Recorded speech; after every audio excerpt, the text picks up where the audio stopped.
We're excited. We have an action-packed hour for you today on accelerating culture change with our friends and partners at Thayer Leader Development Group at West Point. So today we're going to talk about how we develop online programs and what does it look like to drive people through an online journey to build the capabilities to build success. And our presenters today, we have Courtney Long from Atlantic Broadband, General Becky Halstead, and Colonel Tom Magnus from Thayer Leader Development Group at West Point. And I'm really excited because Courtney's going to talk to us about what she did and the journey that they went on to run an online program and how they use that to help engage and excite people to ignite change. And then we're going to go to Becky to talk about how to win the hearts and minds and lead with purpose and build engagement and trust. And then we're going to move on to Tom to talk about leading high-performing teams for connected, transparent teams that drive high-performing results. So that's our agenda for today, and we are excited to get moving. So accelerate culture change. So the things that we know about culture change is that it's one of the most challenging parts of business change or business transformation. So organizations set out, they build great plans, great strategies, great tactics, but the cultural transformation, the people side of change is the hardest part. And so one of the ways to do that is to help build a movement, not a mandate. And John Cotter from Harvard, who's one of the leading researchers and thinkers about organizational change, he describes that as the leader's job is to build a volunteer army. So to get people to join the movement, create that cultural movement. So you're going to learn some lessons today, some pretty exciting stuff that Courtney, Becky, and Tom have done to help get that cultural movement going. And we're excited about new programs from Thayer Leader Development Group to promote principles and behaviors of social leadership, building culture change and building a more trusting, open culture, help people be more authentic, practice humility.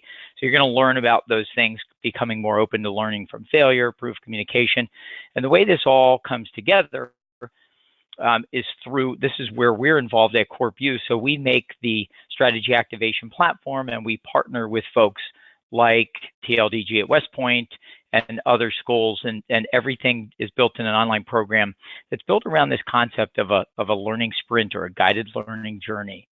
So expert faculty, making sure that we're working on real world problems, that everything we do is integrated with work, and that it's done in a way that is collaborative and social, and that as we apply these new things at work, we amplify those results across the business. And the sprint, what it looks like is it's a guided journey where people engage, and typically for about 30 minutes a day for over the course of a week. They engage in structured dialogue, so you might be asked to read something, watch a video, reflect on that lesson in your practice, and engage in a conversation with your colleagues.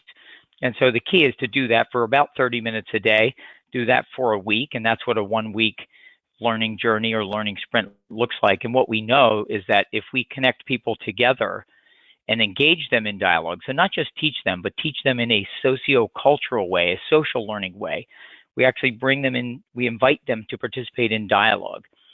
And dialogue, coming from the Latin roots dialogos, which roughly translates into shared meaning flowing through a group, is what we use to help move people from a vision through dialogue to shared vision. So whether it's shared vision about the future of the company, shared vision about where we're going, shared vision about what problems we're solving, we know that new dialogue and reinforcing dialogue helps people get to a shared meaning and shared understanding better. So that's baked into everything that we do at CorpU and is an underlying principle that forms the foundation of our learning and strategy activation platform. So everything we're going to do today ran that way. And for a quick overview of our partners at Thayer Leader Development Group, I'm going to turn it over to Allison. Allison Capoza? This is Allison Capoza. I'm the marketing director at TLDG.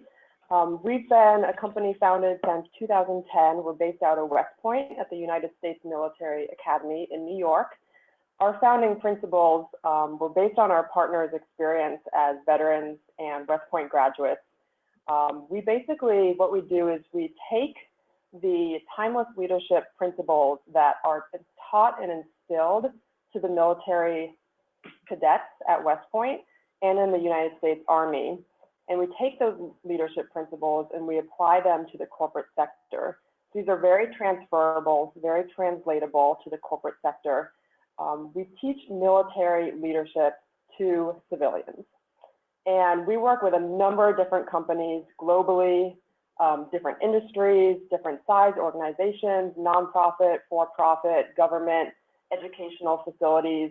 And we bring them to West Point. We can do regional offsites at their headquarters, their locations, or these online courses that we partner with CorpU to transfer our learnings to the organization at both the executive level and then also transferring them down to the middle managers, to the frontline leaders, so that lessons can get cascaded throughout the entire organization.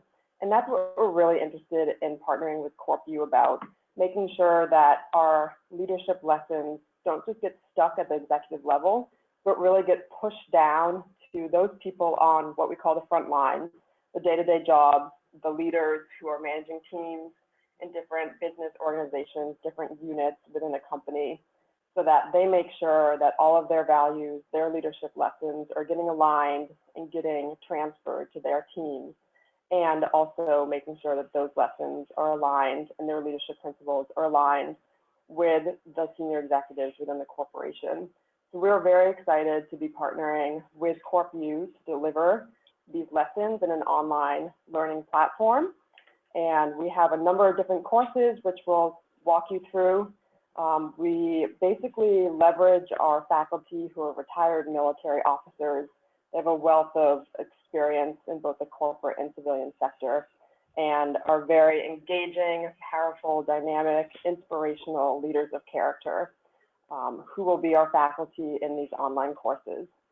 So with that, I'll throw it back over to Alan, and we are very excited to be partnering and continuing this journey together, and hopefully we'll have some learning journeys that we can continue with everyone on this call as well. Okay, thank you very much, Allison. That was a great overview on Thayer. And with that, I'm gonna take us right over to Courtney Long from Atlantic Broadband and have Courtney talk a little bit about her background and some of the challenges at Atlantic Broadband, what they're trying to accomplish, and how we deliver a learning journey experience to her folks around helping people lead with purpose. Courtney, I'll turn it over to you. Good morning, everyone. So I'm really glad to be here and have the ability to share in the testimony from Atlantic Broadband on the great partnership that we have maintained with Thayer. Certainly, we have sent multiple senior executives on site to the battle tested leadership training course, and then more recently, within the last year, we participated in the online platform. And for me, and what I do for Atlantic Broadband, I am the Vice President of Customer Operations. I am in our Pennsylvania market, and certainly working in a tough telecommunications industry that is very demanding, as the 9th largest internet, television, and phone provider in the U.S. I have worked for Atlantic Broadband for 14 years. I am one of the common types of leaders at Atlantic, in that I grew up the ranks, starting from a frontline position up to a senior manager position, and that is certainly a common path for our leaders at Atlantic Broadband at all levels, from supervisor to manager to a senior leader, and responsible and work with multiple in various departments within Atlantic Broadband. So from customer service to technical support to engineering to technical operations, and I will speak to this in a few minutes, but really having the responsibility and to bring teams and leaders together from various backgrounds in our company is really been powerful for us as a team unit. within Atlantic Broadband and leading and driving that cultural change, because it's really not about one department driving that change. It's really about our team. And as stated at the bottom of this slide here, that we've completed one online cohort last year in the September-October timeframe, and we are excited to begin our next cohort here within the next week. And as myself, I've participated. We'll speak through some of the results of our leaders who have participated and the value and the experience that we have had.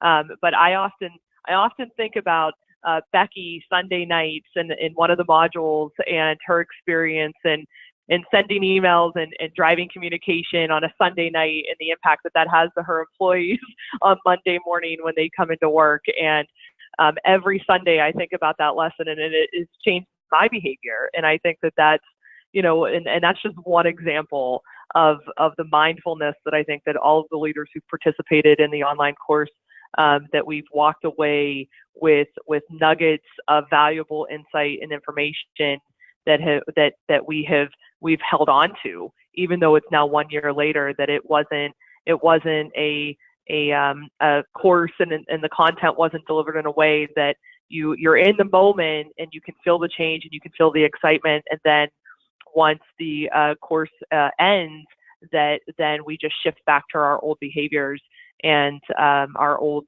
thinking styles. And it's really the change has just has maintained even now 1 year later on our anniversary of when we completed our first cohort with TLDG and CorpU. So Alan, next slide, please. So the Atlantic Broadband management philosophy, we say to ourselves daily, one team, accountable to ourselves, committed to our customers. And it sounds very simple and it sounds very easy, but for Atlantic Broadband as an operator, we are a lean management team. We are stretched over 5 operating regions, and we are very much so entrenched in getting the job done, rolling trucks into the field, answering calls, working projects. And as I stated, for us as a company, most of our leadership structure is based on employees who started in frontline positions and moved up the ranks, and taking that frontline employee and then promoting to a supervisor.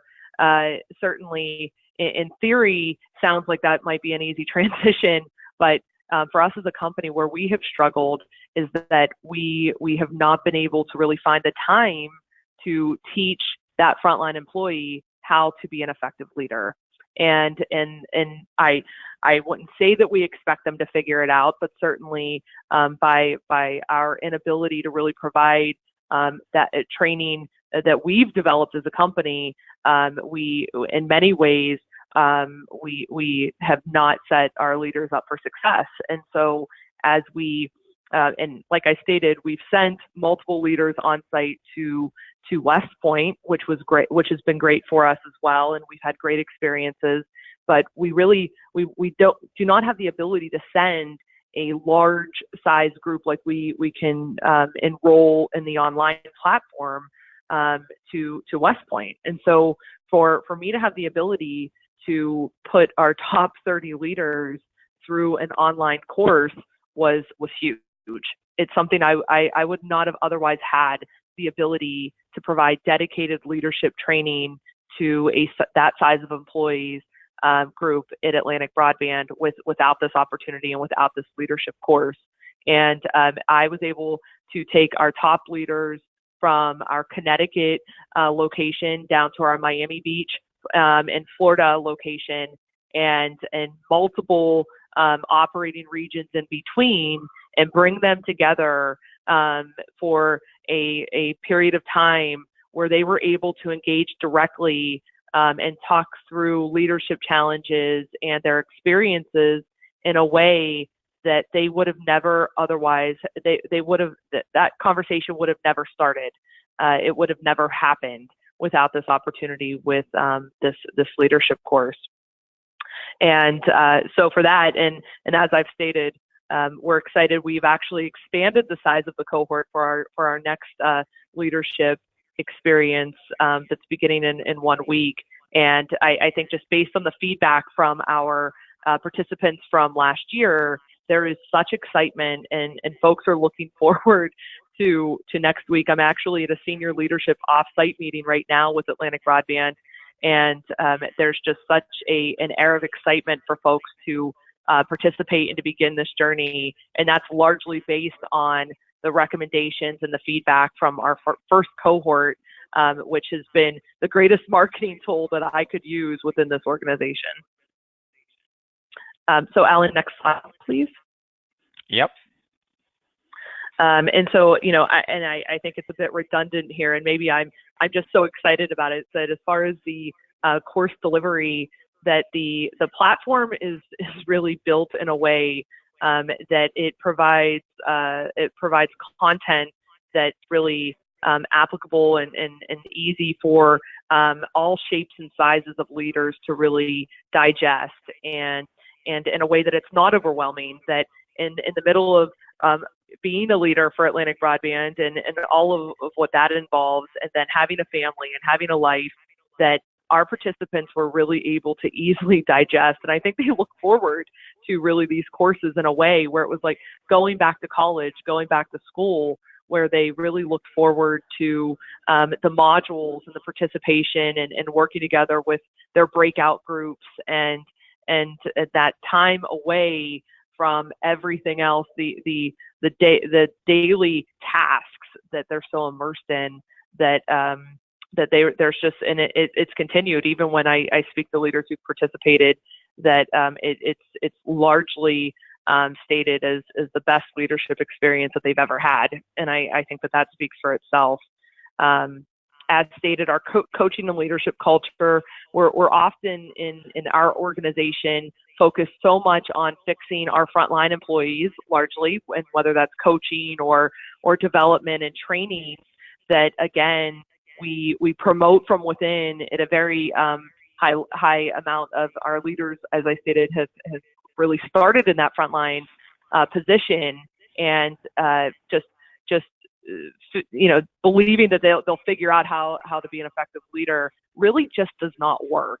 And so without providing the right tools and the experiences for them to grow and develop and to be mindful of their actions and their contributions and how they can impact our cultural change as one team, accountable to ourselves, committed to our customers, that people really can't figure that out.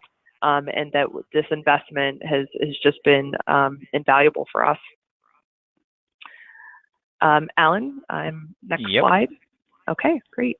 And then, so as far as cohort behavior scorecard, so as I review these results here, is engagement and completion rate was high, and the attendance and participation on the weekly live events was solid. I think that, you know, certainly we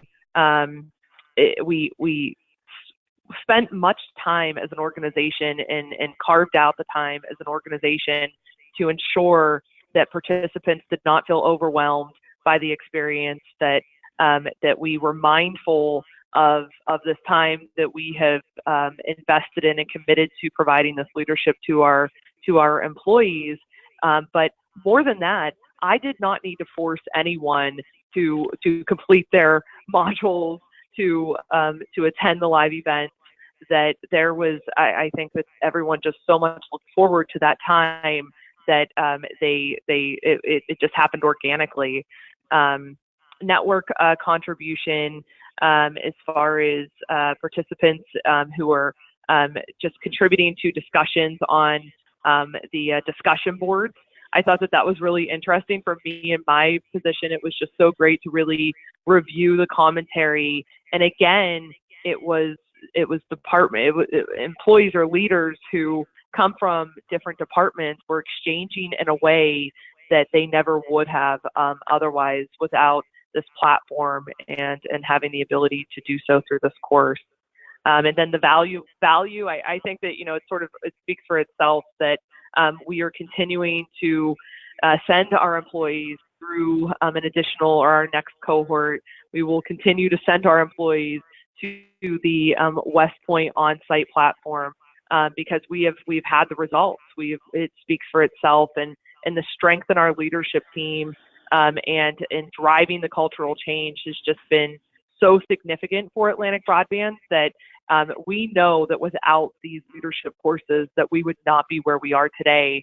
And certainly in an industry and at a time where we are working through acquisitions and growing and growing and growing and expecting our employees to do more, that we have just set ourselves up for great success by investing the time for our leadership team to participate in these courses. Alan, next slide, please. And then participant leaderboard. So what you're looking at here as far as our participants, again, this is a mix of employees and leaders who are in multiple different departments. So it's not just a one-sided view of the participation. And as I look at someone here like Stan Wozniak, number 5, that when we started our first cohort, Stan was a new supervisor. He had been a supervisor for Atlantic Broadband, again, coming up the ranks as a frontline employee. He was a supervisor for about 1 to 2 weeks at that point. And to look at Stan here on our leaderboard, I just think that just speaks for itself. And Stan has been just so impactful and has played such a major role for Atlantic Broadband in just a 1-year period of time as being a leader with Atlantic, and just to see how engaged Stan was here in his results, but really for every person on this leaderboard here, again, just genuine enthusiasm and excitement, and that has certainly carried through, and they've maintained much of the change, and that's based on largely just setting them up for success through the learnings of the coursework that we've completed.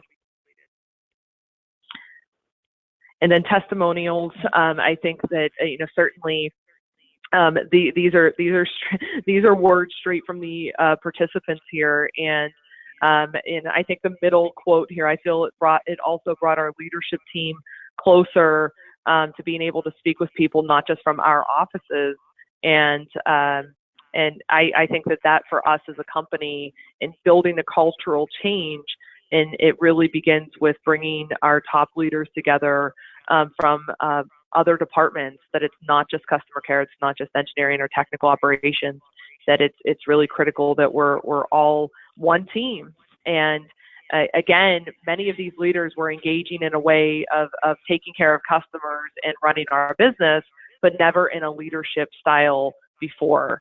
And for me, I think that has been really just so powerful, and I'm continuing to witness it even today as we are all together at an offsite meeting, which happens one time a year.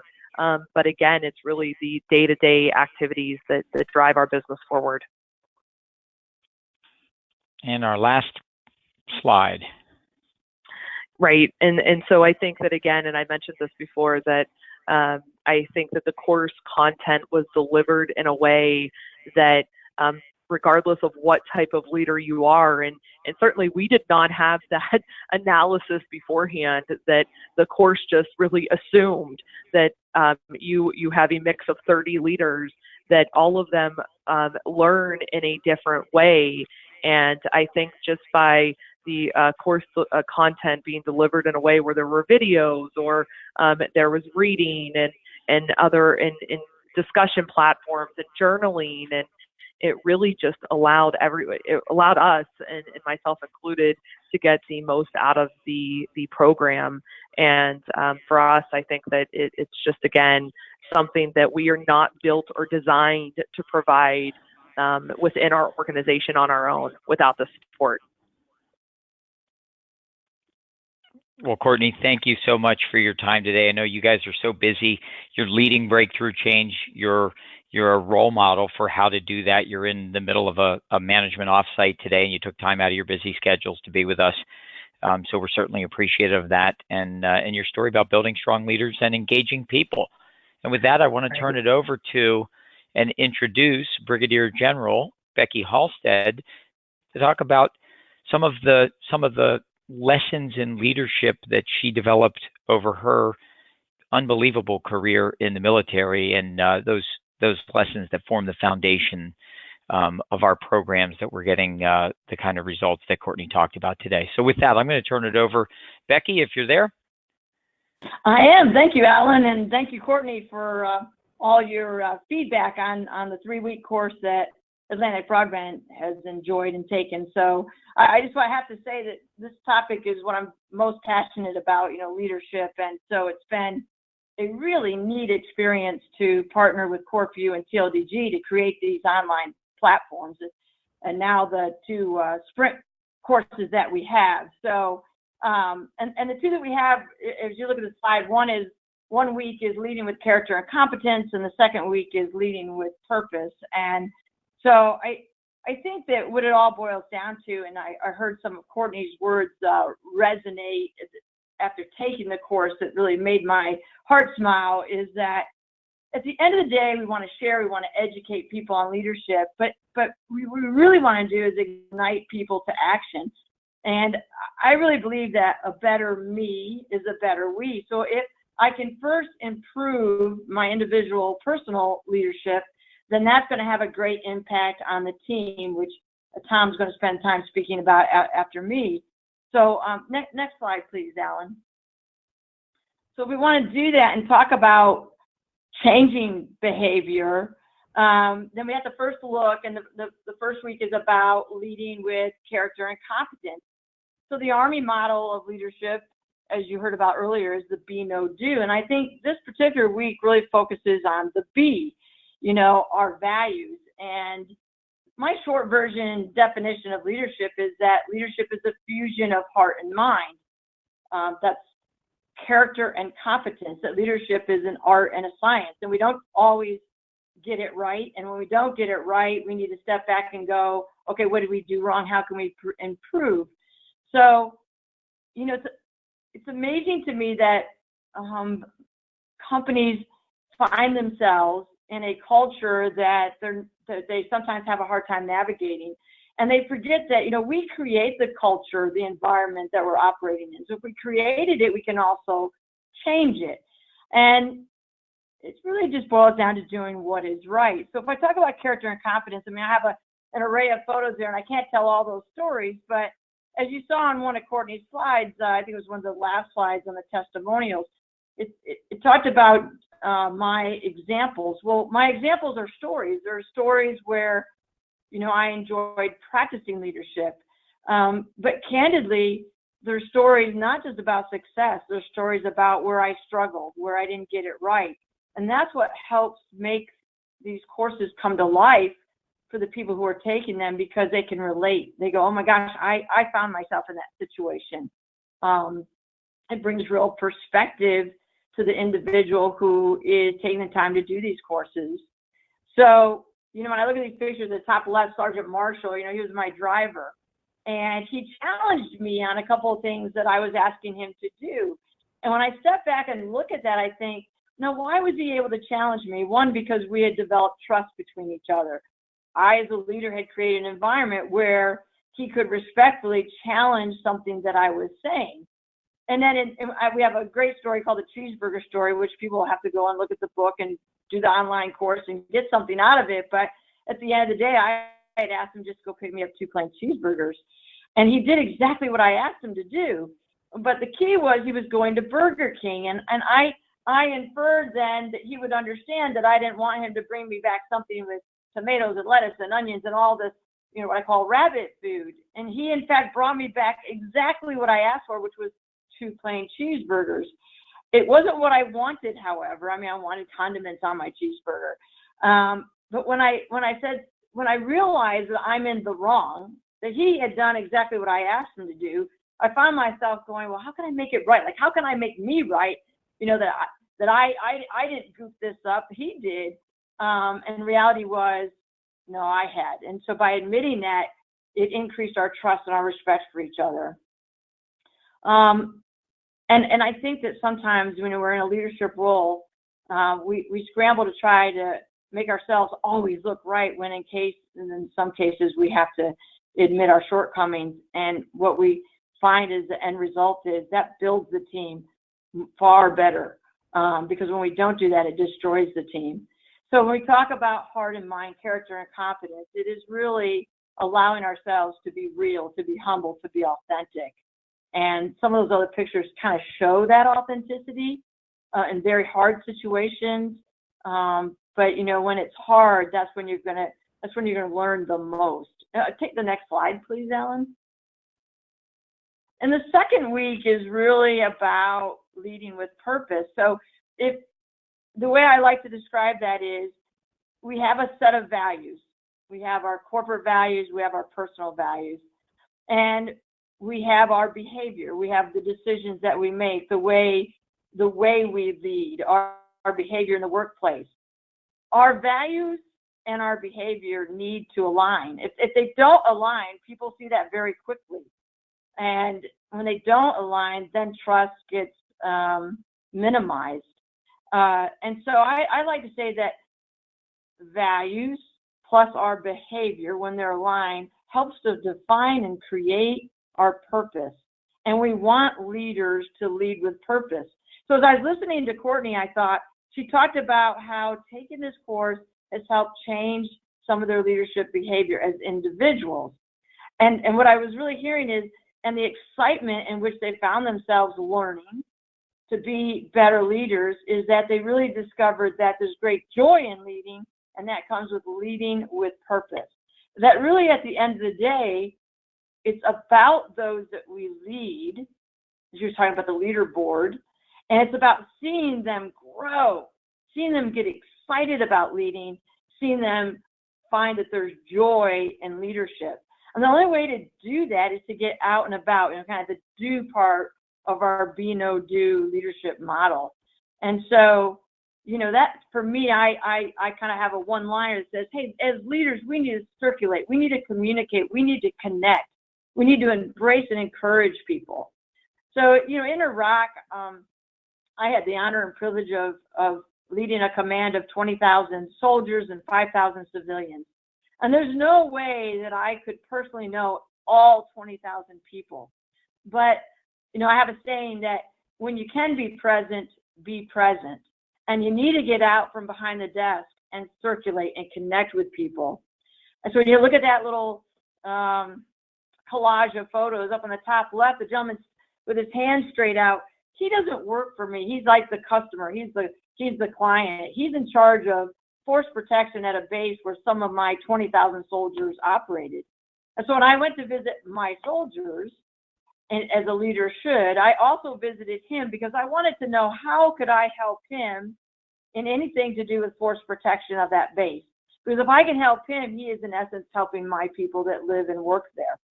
And I think he was very surprised that I took time to spend with him. But that's important, the 360 degrees of leadership, how we can extend ourselves. And the picture to the right where I'm embracing a soldier, with 20,000 soldiers at the end of a year in combat, you would like to go around and personally hug on every single one of them. And you can't. But when you can do it, do it. And so I had told my sergeant major, for every soldier that gets on an airplane that goes back to the United States from our main base of Balad, I don't care what time of day or night it is, let's get out there and tell them thank you. And just embrace them. And when we do that, we are leading with heart and mind, with our character and our competence. It's an art because that's the way we chose to do it. But when I hug them and say thank you for your service to your country, because a lot of other people could serve and don't, they get on that plane with not only an accomplishment of performance, but as my life had meaning. And I just think this is so important. And it's not just for our own people. The bottom right-hand photo shows my engagement with an Iraqi colonel. It is going out to the customer, the client, saying, you're important to us. It is because of you that I do what I do every day, that I try to improve my leadership. And this is what these courses are about. Again, I say, better me is a better we. And how can we do that? And the stories bring the leadership principles to life. They validate the principles, and they really get you to think about how are you practicing them.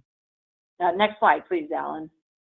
So I have spent the last 7 years going out into the corporate sector and sharing the leadership principles of 3 decades with everything from every kind of company you can imagine, whether it's the retail industry, or it's general counsel, or it's financial.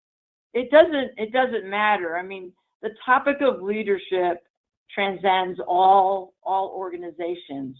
And again, I go back to because everybody has at least one person to lead, and that's themselves. And that it's a choice. And you either choose to lead yourself or you choose not to lead yourself. So the lessons that are being learned in these courses are very, very relevant to being not just a better leader within your organization, but being a better leader at home, being a better leader in the community. And, the fun of this is that these are all based on leadership that I had the honor to practice over these 3 decades. And now it's even more fun, to be able to share that. So at the end of the day, if we have helped you reflect and get a perspective of your leadership to help ignite you to action and change your behavior and move you towards leading with purpose, then everybody wins. And it's just been fascinating to be part of. And with that, I'll let you transition to keep our time rolling here. But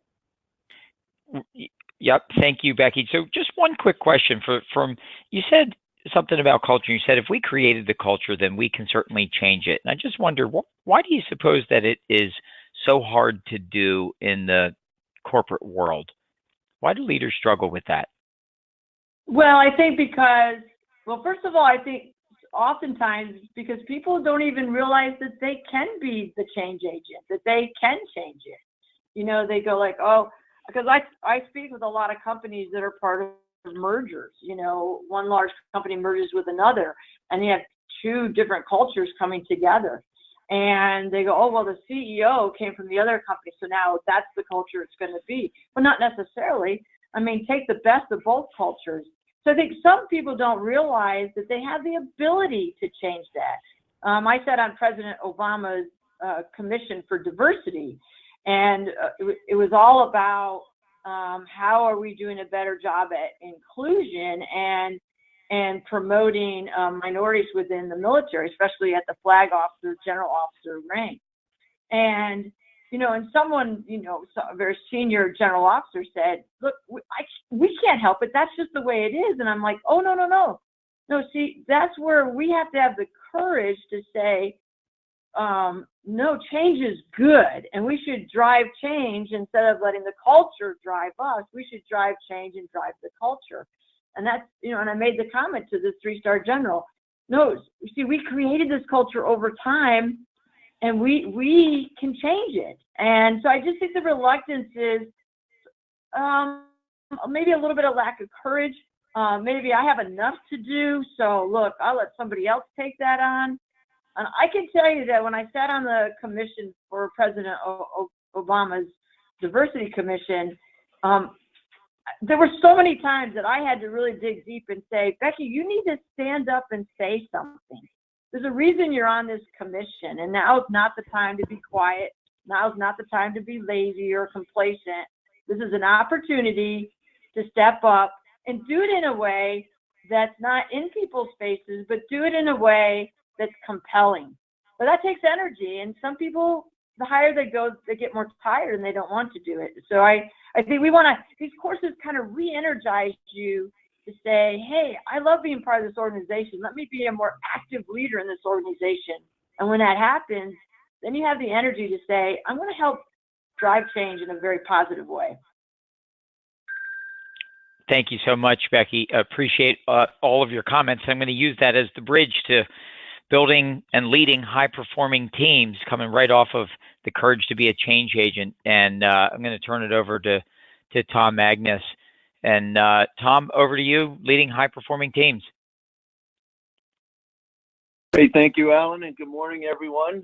I'd like to introduce myself, if I can, just a little bit about my background, and it'll help you understand the experiences that I bring to the table.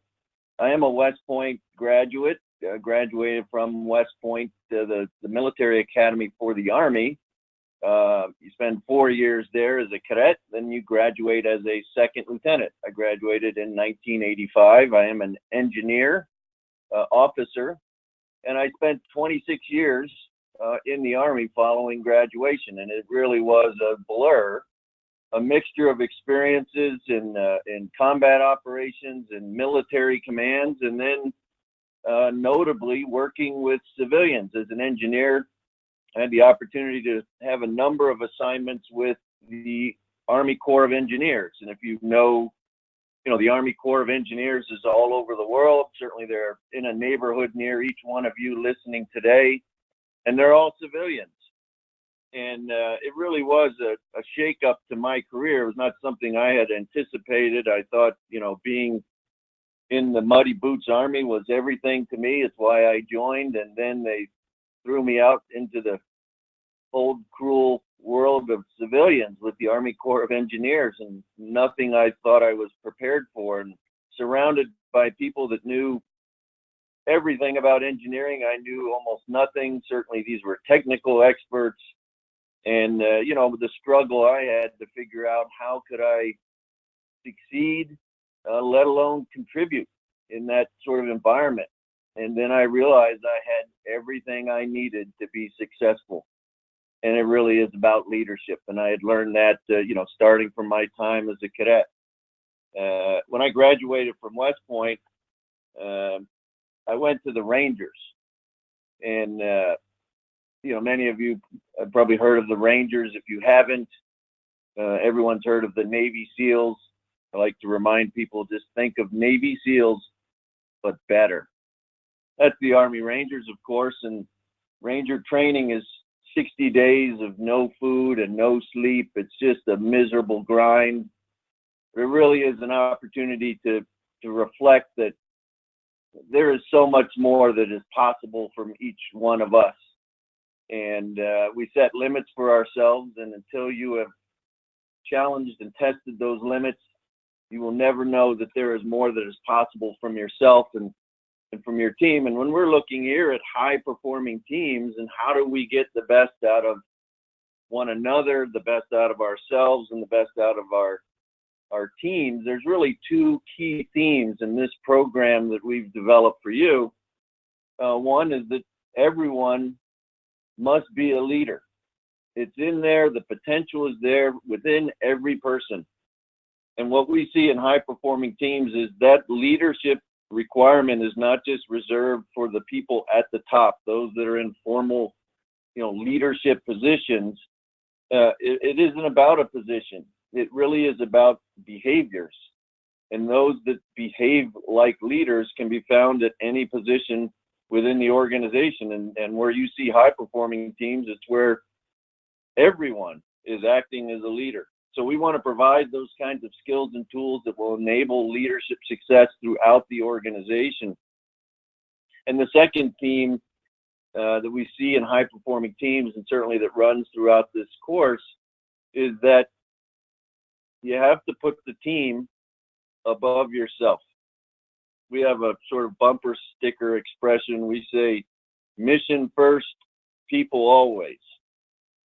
When you think about what that means, the necessary implication is that people are not first.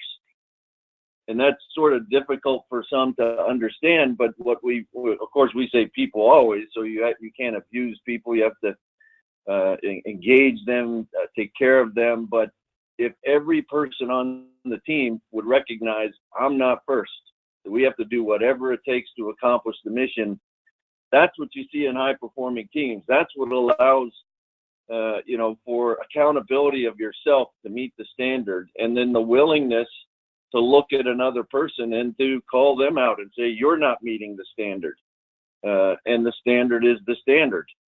High-performing teams, whether in sports or in business, in any walk of life, you really see those two themes. Everyone is a leader, and the mission is bigger than I am, that we've got to put the team first. Alan, if you could go to the next slide. So I wrote my book, Leader Business, Battle-Tested Leadership Strategies for Any Organization, while I was still in the Army. I spent 4 years at the Army's National Training Center. It is the crown jewel of our Army. It's in the Mojave Desert in Southern California, just a beautiful place to train. We built these villages that at the time we were deploying units to Iraq and Afghanistan. They were populated with native speakers. They were constructed with the same sort of materials that you would find when you deploy, and experience the sights and the smells and the sounds of combat, but to be able to do that, from a training environment, and for 4 years to be able to look through a microscope at leaders and organizations and what determined success. So I had so much, and to be able to share with other people. I was very passionate about this subject of leadership, and I wanted to connect the dots and provide that out to other people. I wrote my book and published it in 2010, and then I went to Afghanistan, and I spent a year in Afghanistan leading the Army Corps of Engineers, a $5 billion construction program. Just an enormous undertaking. And when you think about the size and scope of a $5 billion construction program in the United States, that would be daunting. In a country like Afghanistan, where materials are scarce and nothing is made within the country, everything has to come from across the borders, and all the challenges with that, the geographical challenges, the cultural challenges, and to deliver a program successfully in that sort of environment. It was the best year of my life. And, coming on the heels of writing a book about leadership and recognizing that the things that I wrote about, certainly based on my experiences working with the military, worked in an environment like Afghanistan, and a recognition that people are people, and leadership is leadership, no matter the setting, no matter of military or business, no matter of the context. It really does come down to engagement, to be able to hold yourself and other people accountable, to willingly embrace challenges, to push, and to be the best, and to validate the lessons that I wrote about was certainly rewarding for me, and it was the best experience of my life, working with 1,500 men and women, civilians from the Army Corps of Engineers spread throughout a country like Afghanistan. You see some of the pictures there, and it worked, and I'm excited to be able to provide some of those lessons to you all. Next slide, Alan. The book that I wrote and the way we've designed the program uses this framework. This is the battle-tested leadership strategy that we believe will be successful for any organization. 4 years at the Army's Training Center, this is the way we handled every mission. When we provided a mission to that training unit, the first thing they had to do was to plan it. They had to develop sort of the overall strategy, figure out how they were going to communicate that to their team, get everyone on the same page. So necessarily it begins with having a coherent plan. And then before we can jump into execution, we need to prepare that team. We need to align, we need to synchronize, rehearse, resource. We have to ensure that it is not just a collection of individuals, but we get the synergy when the team is functioning as one. And how do we prepare those kinds of teams? Then, of course, we execute, we make decisions, we communicate, we do whatever it takes to get across the finish line and put the mission first. And then at the end of every, battle, at the end of every task, there needs to be that opportunity to learn. This really has transformed our military. When you think about, those of you that are history buffs, you may know how broken our military was, really our nation was, but certainly our military coming out of Vietnam. And history will tell us that what changed our Army in the United States was this willingness to reflect. We call it the after-action review. After every battle, to look critically at yourself, even if you were successful, it wasn't perfect. How do I get to that level of perfection? What does better look like? And how can we learn from what we just experienced? And then to take those lessons and then to, transmit them back into future plans, to look at how I might adjust the way we prepare the team, and to modify our sort of decision-making approach and how we execute, that those lessons then, continue this cycle. Plan, prepare, execute, and learn. We developed a framework for this program that we want to share with you that will help high-performing teams get to the next level, and to do so, help individuals with these specific skills and tools. It's not high-level theory. This is about doing specific tactics. I like to talk to people about high jumping. I'm sure there's someone in the audience there that's ever done the high jump, the track and field event that is the high jump. The world record for the high jump in 1900 was 6 feet. And today the world record's almost 8 feet. In 1900, people said that was the limit of human performance. Man is just not wired to go more than 6 feet, and yet here we are at 8 feet. And as you plot that world record, you'll see there's just a few times where all of a sudden performance went way up. And those specific instances, and there were 3 of them in the last, 100 and some years, 3 of those big step increases that are a direct result of new techniques. They used to go over forwards, and as you know now, they go over backwards, the Fosbury flop, but it wasn't until they introduced these new techniques and people started doing something differently that you got levels of performance that no one had seen before and no one thought was possible. And so we want people to do something different. It really is about action. And this program is designed to provide specific skills and tools that people can put into action right away, get some feedback, have some discussions, and then try it again or try something different. But that's how we get to the next level of performance. And Alan, if you can go to my final slide. As an example, these would be some of the kinds of things that we talk about in the program. The first one there being about how leaders communicate intent. Patton, famous West Point graduate, general from World War II, says, never tell people how to do something. Just tell them what needs to be done and why, and let them figure out the rest. They will innovate and they will never let you down. So as leaders, we've got to be confident and competent in how we communicate that intent. So we provide a framework for how to do that and help people understand why that's so important that we communicate that way. How do we communicate intent? How do we ensure we know our boss's intent? That's what ensures alignment within an organization when we are all acting in accordance with our boss's intent. And certainly the empowerment that comes from that when we could say, execute as long as you are meeting my intent. Really is a powerful concept. We want people to understand how to do that. The second one is what we call the back brief.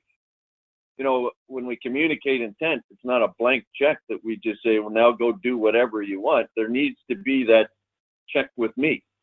We call it the back brief, where subordinates come back to their boss and say, okay, I understand your intent. Here's what I've come up with. This is what we're going to do. Now the leader can confirm that this makes sense, it accomplishes his or her intent. Okay, move out and execute accordingly. But we have to have that check with me step We call it the back brief.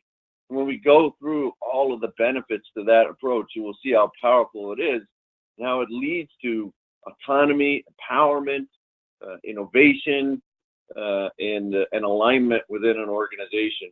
Next one is this concept of just do it.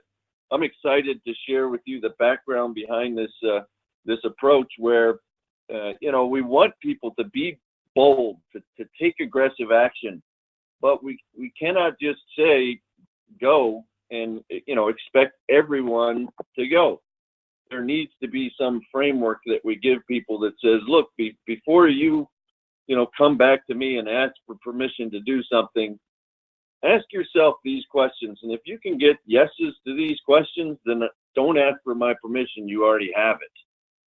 This is a framework that we have used within organizations. We developed it in the Army Corps of Engineers. I share it in this program. And we've shared it now with hundreds of corporations that have used this to develop autonomy within the organization, but not just a rubber stamp, not a blank check. You can do whatever you want. I want you to just do it within this framework. It's a very powerful concept to empower people, to empower teams. And the last one is the after action reviews.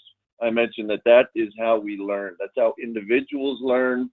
That's how organizations learn.